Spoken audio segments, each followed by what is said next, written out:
Hi everyone, welcome back to this channel. On today's video, I'm gonna show you how to do CapCut coloring for a good quality video. So first, you need to import your clips and then just go to adjust and here do this settings. So set the contrast into 15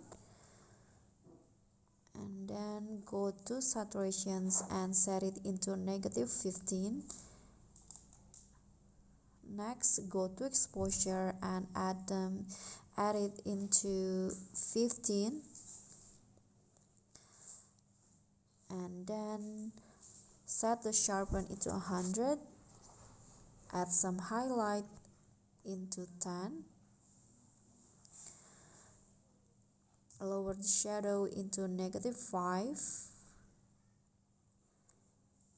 and then lower the temperature into -5 and last add some vignette effect 5. Okay, so here is the final result, and I think that's all for me. So thank you guys so much for watching. Don't forget to like, comment and subscribe and click on the thanks below. I'll catch you all in the following videos. Thank you.